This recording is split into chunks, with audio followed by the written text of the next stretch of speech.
Good day!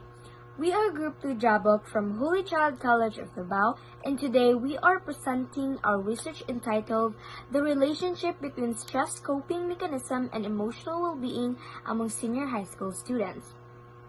This study explores how students manage academic stress and how their coping mechanism impact their emotional health.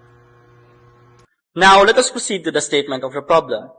Our study aims to answer three main questions. First, what are the common stress coping mechanisms among senior high school students? Second, what is their level of emotional well-being in terms of academic self-concept and attitudes towards schools? And third, how do stress coping mechanisms influence students' emotional well-being? By answering these questions, we hope to contribute to mental health awareness in schools. Now, let us proceed to our research design. We use qualitative correlational research design to examine the relationship between two variables, which are stress coping mechanism and emotional well-being. This design allows us to collect numerical data, determine whether a statistical significant connection exists between the way students cope with stress and how they feel emotionally. For our research locale and respondents, this study was conducted at Holy Child College of Davao, involving 285 senior high school students. We used simple random sampling to ensure fairness and unbiased selection. All participants were currently enrolled senior high school students who gave consent and answered the questionnaire completely. For our research instruments and ethical procedures, we use a structured Likert scale survey divided into categories such as planning, emotional support, and mental disengagement. We follow ethical research practices, including informed and concerned, confidentially, and respect for participants.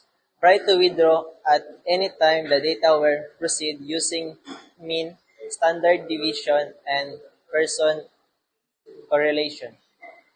Our results show that students had a moderate level of coping mechanism with a general mean of 3.22.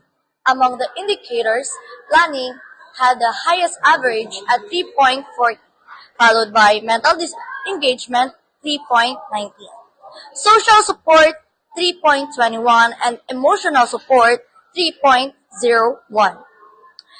This suggests that students often manage stress by organizing their action and seeking help when needed.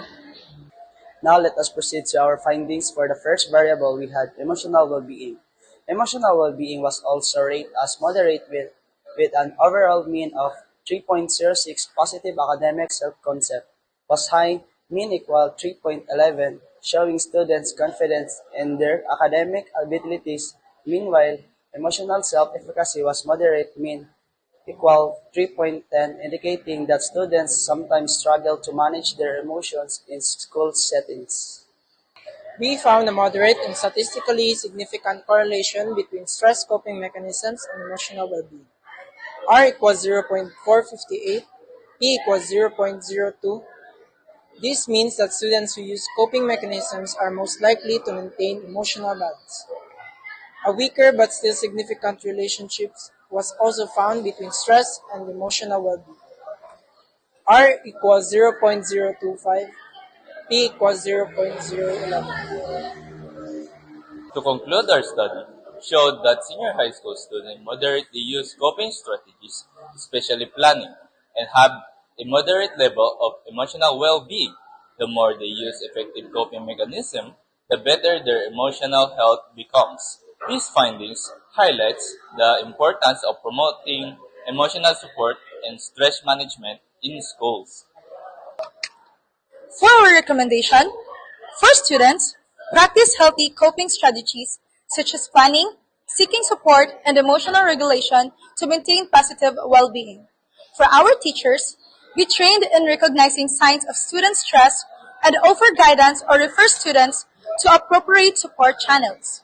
For school administrators, develop mental health programs, peer counseling, and safe spaces that support emotional well-being on campus or in our schools. For the Department of Education, implement policies that integrate mental health awareness and coping skills education into the curriculum. Lastly, For the future researchers, we suggest that expanding the study to include other schools and regions, or exploring additional variables such as family, academic track, or digital stressors to further understand the factors influencing students' coping mechanism and emotional health. Thank you for watching our presentation. We hope our findings can help improve mental health awareness and emotional support system in school. Once again, we are Group 2 of Section Jabok from Holy Child College of Davao. God bless and stay mentally healthy.